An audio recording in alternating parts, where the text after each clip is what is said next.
Hello everybody! Hello everyone! Welcome back po sa ating YouTube channel. Ito po ang inyong lingkod, Alminda Mix Vlog. Pumabati sa atin ng magandang umaga. Diyan sa atin sa Pilipinas, magandang gabi po dito sa Middle East. Mga kabisnes, mga kapapi, panibagong reaction video po natin dito kay Kayla. So, tay napuntahan na nga ito ni Papa Dins, no? Bibisitahin uli itong si Kayla. Kumusta na nga talaga siya.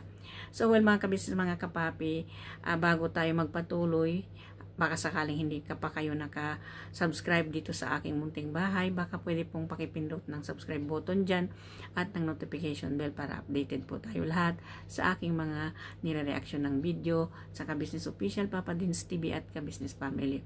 So mga kabisnes, mga kapapi, dito at ay pagpatuloy natin na wag po natin din kalimutan suportahan ang Kabisnes Official, Papa Dins TV at ang Kabisnes Family. So dito ay nakita natin na itong si Papa Dins ay pumunta nga kung saan dati nagtatrabaho itong si Kayla, na napag-alaman nila ay wala na pala ito doon. Kumbaga matagal na daw na hindi na nagtatrabaho doon si Kayla, at ay hindi naman nila sinabi kung ano yung dahilan na bakit hindi na si Kayla pumapasok doon. So, ang minabuti ni Papa Dins ay ang mapuntahan niya sa bahay mismo nila si Kayla kung nandoon ba talaga siya. At nabahala nga itong si Papa Dins bigla nang malaman niya wala na pala si Kayla doon sa pinagtatrabahuan niya. So, mga kabisnes, mga kapapi, yun nga, napuntahan na nga ni Papa Dins dito sa bahay nila Kayla. Ay nagpasalamat naman si Papa Dins at nandun din si Kayla sa bahay. At ay yun nga, at ay kinamusta na nga niya si Kayla at nagulat na tayong lahat na ito si Kayla ay medyo bumagsak ang kanyang katawan. Diba? Kumbaga parang paunti-unti siya pabalik sa dati na una siyang nakilala ni Papa Dins. Kasi bumagsak yung katawan niya, hindi tulad ng dati na talagang mataba siya. Ngayon kasi, siya, parang bumagsak ng kaunti yung katawan niya. Nakita naman natin, di ba? At nabanggit din doon ni Papa Dins na talagang pumayat daw talaga itong si Kayla. Diba? So, ngayon, pakinggan po natin ang mga portion na itong mga panoorin po natin kung ano itong sinasabi ni Papa Dins dito kay Kayla.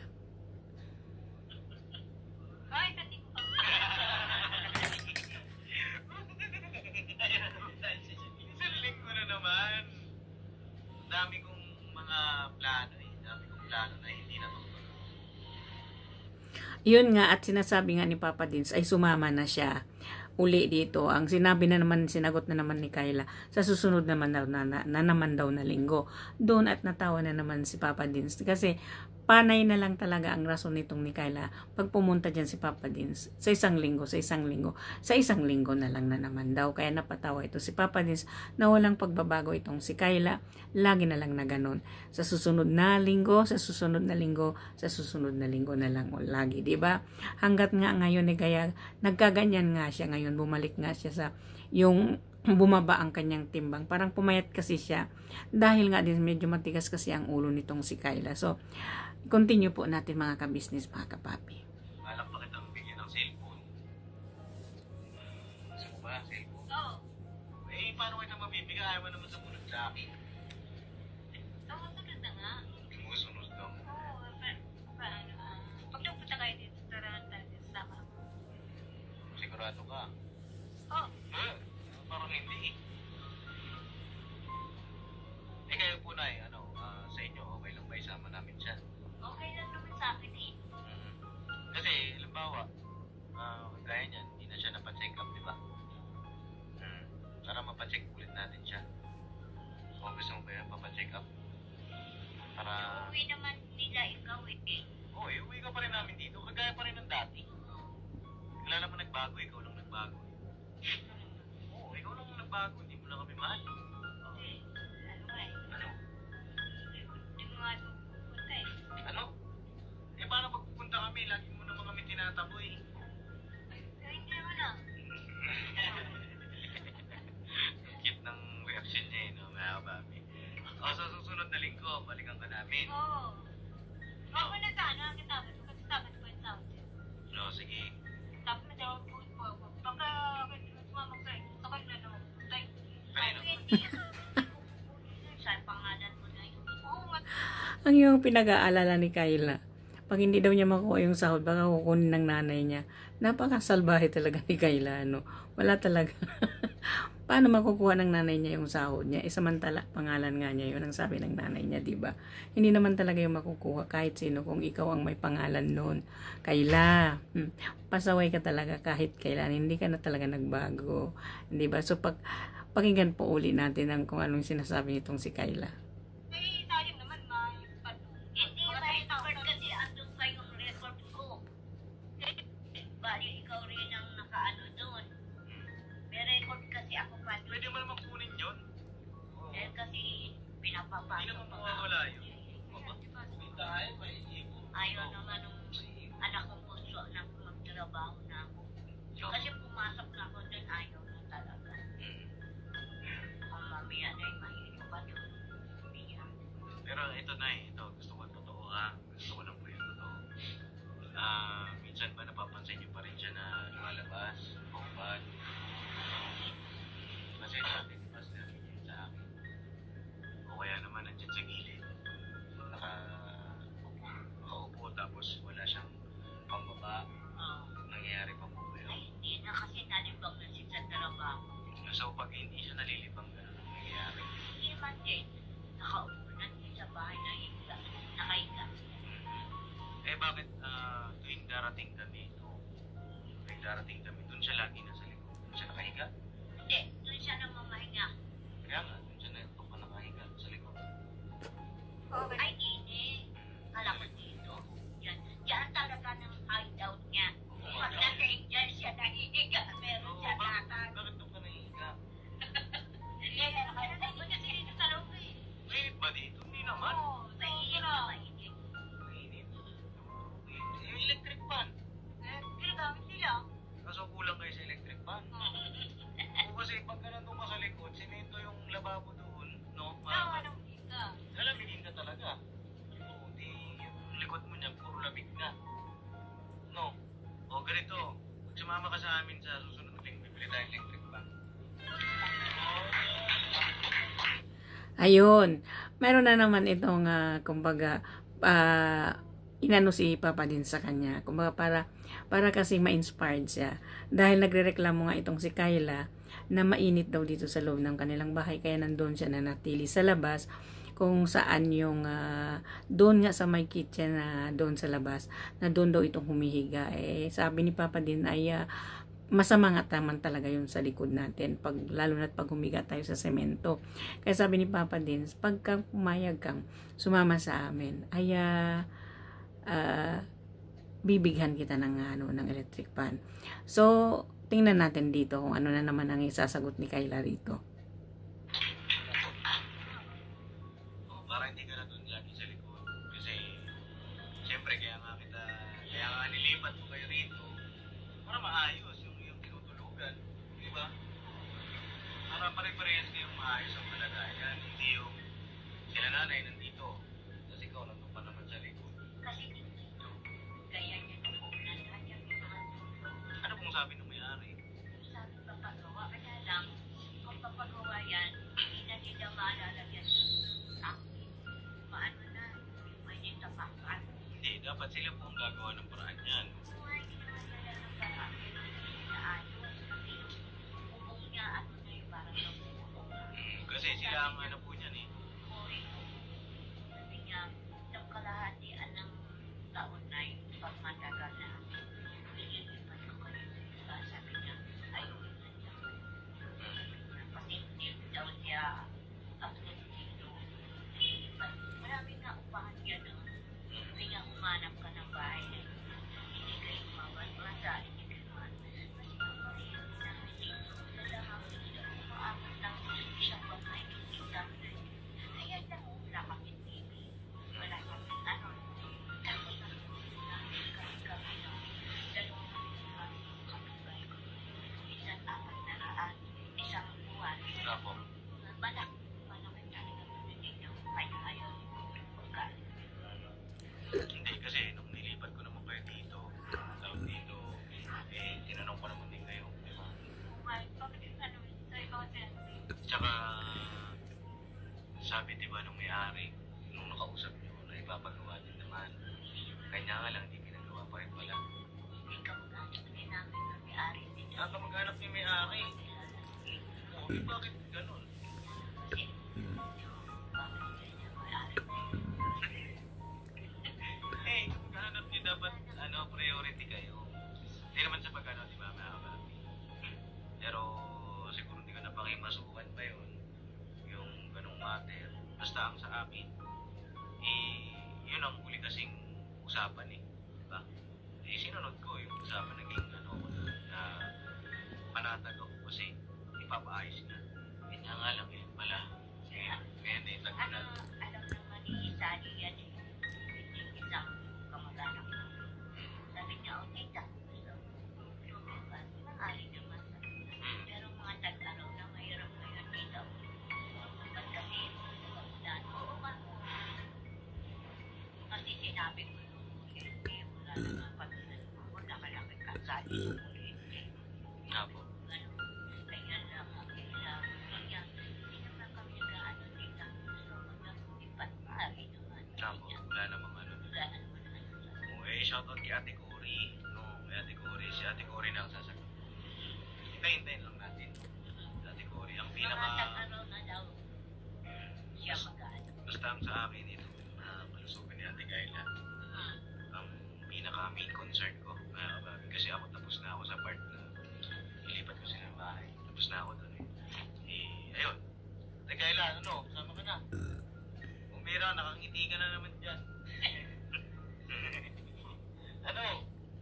Nagaya niya, pagka nag-uusap kami, nakangiti ka. Hindi, sama ka na kaya. Uuwi ka naman sa uwi ka naman pagkatapos. Eh, yung puto mo, di ba yan na ano? Sabado na nga makuha ko. Sabado pa. Pagdapat sa Sabado. Magsabas sa Sabat. Linggo yun. Linggo. Linggo, tapos na Sabado. Linggo. Tapos Lunes. Minsan pag linggo, may pasok din sila. Lunes na lang pumapasok. Oo, sila. Lunes, wala silang pasok. O, di Lunes. Okay. Oo. Sigurado Wala yan. silang pasok na din. Alam mo. Hindi mo na ako magbibigay sa'yo ng pera kasi gusto ko sa Lunes na. No? Ano? Kasi, siyempre, alam mo, mag-utak din ako sa'yo. Hindi, basta, Ate Kayla, kapag ikay, sunod, mas mapaputi ka, di ba, Pali? Alam mo naman yun, di ba? Pero pag ikay pasaway, Wala. ang mangyayari, di ba? Ganun pa rin, kasi ang observation ko sa'yo, umingiti ka pa rin mag-isa. Napapangiti ka pa rin mag-isa o ano. Ibig sabihin may mga pumapasok pa rin sa isip mo. Di ba? Bagaman okay ka sumagot. Di ba? Kaso, Sabi sa akin ng mga kasama ko, opo. ang sarap daw kasama. Masarap Lagi ka raw nakangiti. Ang sipag daw lahat na kahit hindi niya gawain sa manok, ginagawa niya. Oo. Gusto siya ng mga kasama namin. Ay, gano'n? Bakit pag dun sa ka-business family, kahit tulog ka lang? Gusto siya ng mga tulong-tulong din ako. Tulong-tulong ka rin. Hindi, ayun. Basta pag nandun ka sa ka-business family, mas mapapabuti ang Ate Kayla. Na? Ano? Sama ka na. Sana nga, Promise yan. promise. Promise yan mga kapapi Pagka yan hindi mo tinupad, hindi na tayo magkaibigan. Kasi promise me.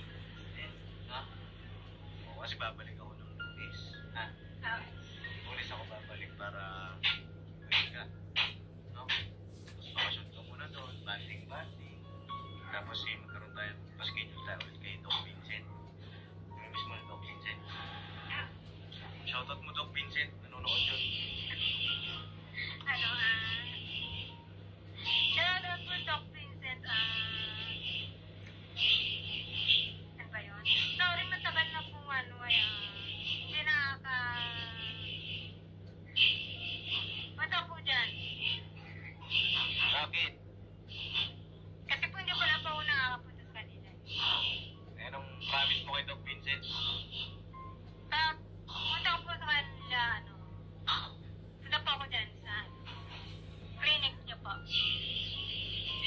Sana ha. Kasi antayin ka na ng Doc Vincent. May miss ka na nun. Ha? Tsaka hindi ka naman na tuturukan eh. No? Gusto mo ba yun? Ngayon. Sige. Check na lang natin siyempre mga kababi kung ano pa yung other option sa pagpapagamot dito kay Ate Kayla. No? Pagpasensya nyo na may nagkakayot ng nyo. Dahil yung tabing bahay nila, talipapa. Nakatabi ko. Na isda po. Tapos na. Ilang katayo? Isang katayo. Hello, Piga. 35 isa. Ayun, may gusto ka bang sabihin kila Mrs. Ka-Business, kay Papa? Shoutout po, hello po. This is Ka-Business, saka Ka-Business Official. Gusto ko sabihin sa kanila. Pasensya na po, sir. Matagal na pong hindi nagkaka-relation yung yung papalit sa akin. Kala po na nga, nawala na tulo yan. Ano nagkaka-relation? Yung ibig sabihin yung nagpupunta kayo dito. Akala po relation. Iba yung relation. Communication. Ganun na rin yun. Ganun na rin yun. Matagal nga tayo hindi nakabalik kasi nga nag-tour kami. Hindi ka naman nata kasi nanonood ng vlog. No? Parang ko na ito men, tapos yata. Davao, nanonood ka. Saan ka nanood?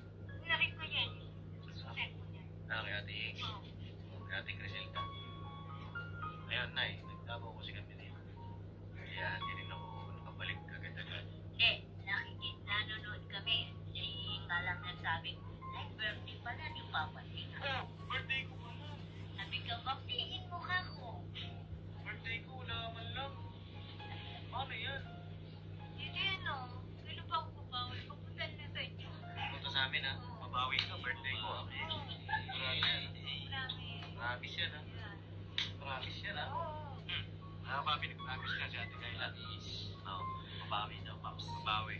May gusto kayo sabihin si Ate Kayla. Ay, wait lang. Ay, kayo po, may message ka kayo po. Kaya bang miss na kita?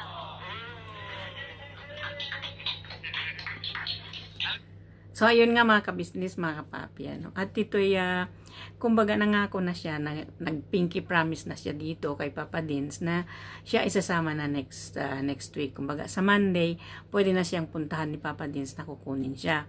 At ang sabi pa niya nito at namimiss daw niya si Kuya Bong.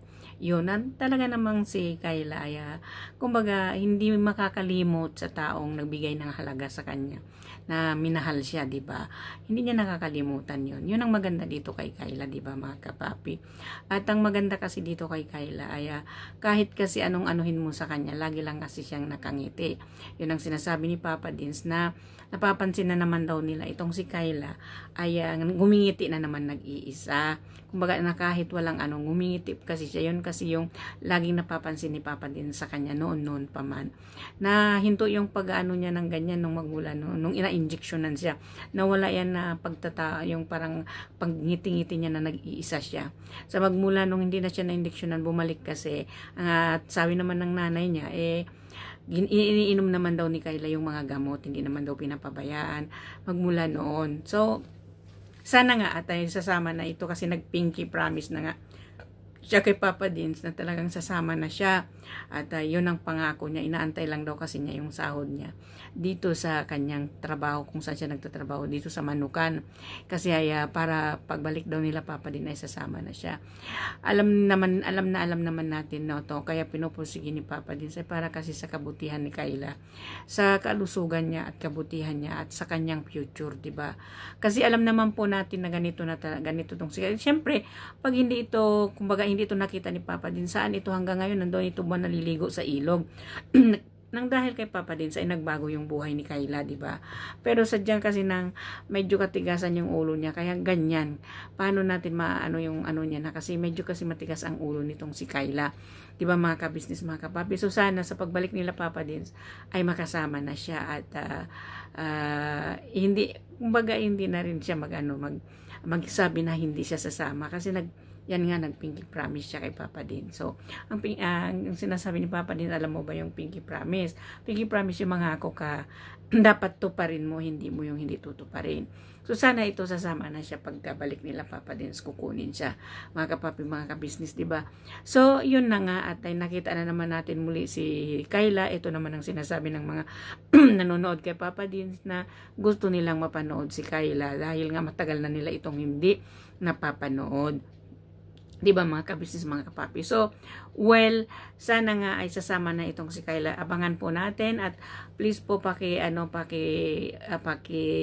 panood po natin ay subscribe at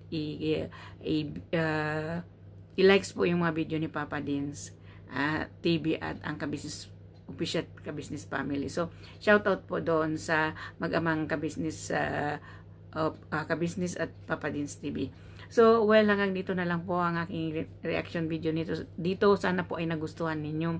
Kung nagustuhan po ninyo, please subscribe and likes and share and comments my reaction video. Lahat po ng mga reaction ng video, paki-like and share po mga kabisnes, mga kapapi, no?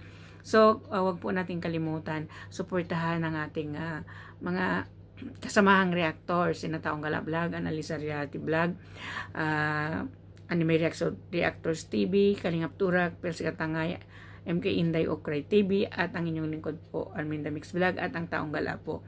So, at wag na po din kalimutan yung 6 na kagwang. Alam na ninyo po yan kung sino-sino. At mega shoutout kay Wakiwak TV at Bong MTV. Shoutout po sa inyo. At sa lahat po ng mga laging nanonood na Team Buang, maraming salamat po sa inyo. Taos puso ako nagpapasalamat. I do appreciate po sa inyong laging pagbabantay kung mayroon po akong ina-upload. Lagi po kayo nandyan. Bagamat hindi ko na kayo nababalikan agad dahil sa kabisihan ko, pero maraming salamat po sa inyo. At kay Madam Inday Okray, nagtaos nagpapasalamat sa iyo. Madam Inday Okray, maraming salamat sa inyong suporta sa akin. So, sa aking mga subscriber po nandyan at hindi pa nakasubscribe, mega shoutout po sa inyo. Hindi ko po kayo maisa-isa, pero maraming salamat po sa inyong pag-subscribe dito sa aking munting bahay. So, yung hindi pa nakasubscribe, baka pwede pong pakisubscribe natin ang aking munting bahay. So, maraming salamat po. Hanggang muli, ito ang inyong lingkod nagsasabi, may Allah bless us all, at birabanat tayo mga kabisnes. Bye-bye po. See ya!